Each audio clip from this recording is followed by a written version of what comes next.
Sunday the 23rd of May 2003, 3 o'clock. The 106th season of competitive football in Scotland was about to reach its climactic end. The oldest city rivals in the world, Rangers and Celtic, were locked together in one of the most nail-biting finishes to a season ever. They'd left the competition in their wake, a full 34 points behind this old firm private war.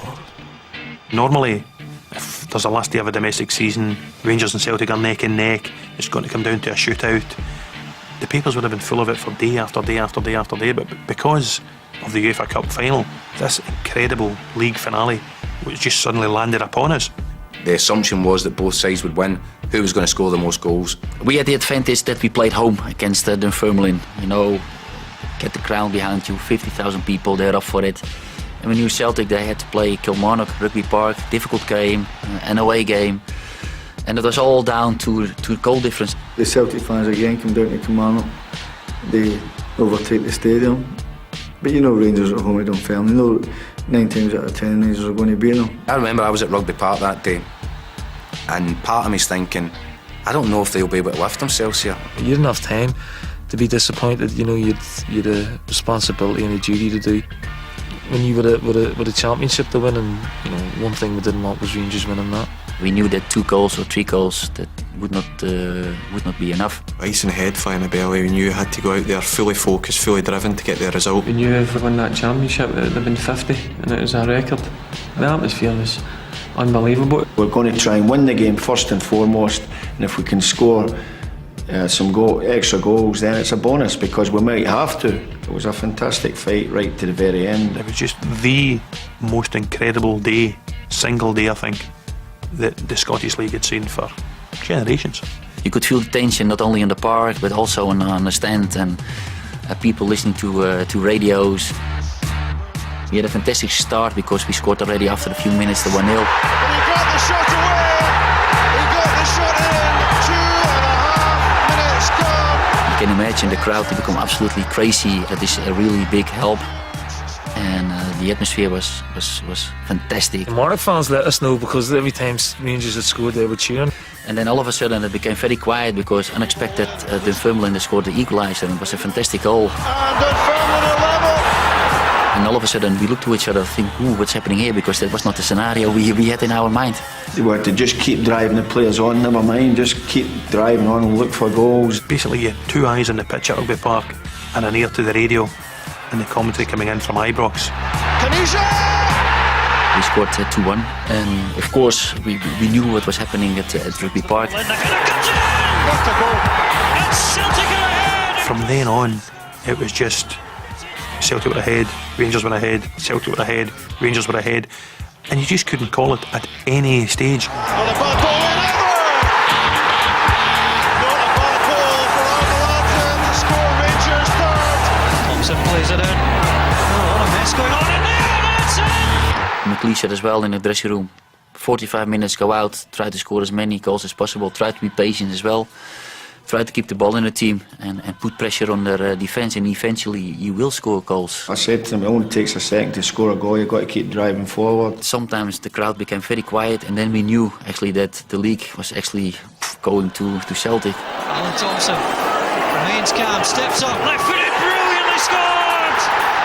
And Celtic take pole position in the championship race. Looking back, there were a couple of defining moments within the 90 minutes that really should have pointed to a Rangers victory. There was a moment, I think, where Henrik Larsson hit the post at Rugby Park, and as that was happening, Ronald de Boer was scoring for Rangers against Dunfermline at Ibrox. Cairns delivery! It's a Burns header! 4-1 Rangers! You know by the noise that things are not going for you. Results getting fed on, whether they're true or false, you just don't know.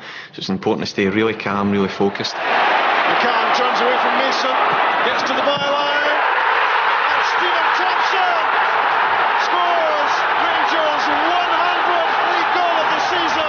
Minute by minute you were getting updates coming from Ibrox, and it was uncanny the way the games were unfolding at both ends of the M77. The ball went out and I ran out to get a shy, and one of the punters shouted, Alan Thompson had missed a penalty, skied over the bar. So next thing I'm shouting at everybody else. I remember that, but penalty would have taken Celtic a goal away from the championship. They might be in again though. Petrov for the chance! And Celtic have made it forward! William Petrov scores! It's game on once more at Rugby Park. Celtic led 4-0, Rangers led 5-1. It was balanced perfectly. We were looking for a fifth goal and we kept plugging away, and we didn't really know what way it was going until, you know, maybe 2-3 minutes before the end of the season. Like, we knew we had to score maybe one or maybe two to win, like, and we just kept banging away and having a go, like, you know, but it just wasn't to be. It's a penalty against Mark McGarty. Tiitle have dispatched it brilliantly, expertly. The way I like to see a penalty hit, a good run up, he's passed it firmly into the corner of the net, goalkeeper, not getting near it. Rangers 6, Dunfermline 1. People talk about fine lines in football. There were no finer lines than there were that afternoon. It really could have gone either way.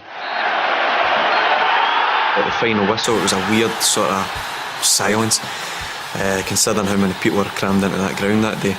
But I wasn't quite sure if we'd won the league or not. It was surreal at times. And again, thankfully that we got enough goals and Celtic didn't. Won 4-0. I don't think people could have asked any more of us from that, like, you know, and unfortunately that wasn't enough. They'd given their all, they had taken us all on an incredible adventure to a European final, something we never thought we'd do, and they ended up with nothing. And well, that's football, isn't it? But it really felt unfair that day. The final whistle goes at Rugby Park. Rangers have won their 50th title. I remember I just jumped on the table and lifted Dick up. My two boys were there and my mates were there, and it was great to enjoy it with them. Yeah, you can imagine the celebrations after the game. They were absolutely brilliant and fantastic. But we knew as well that a couple of days later that we had to play a cup final. And although winning the league was for us so important and the most important thing before the start of the season, we knew as well that again you could write history by again winning a treble. Lorenzo Amoruso scores. Stuff, dreams are made. Really, you grow up watching and all different captains lifting trophies. It's the treble for Rangers. So it's a great achievement to go up the likes of John Gregg and whatever, so I'll never forget that day, never. The cup final was my last game of my career, and actually to finish your career by winning the treble is absolutely a fantastic finish of my football career. This was Rangers' moment.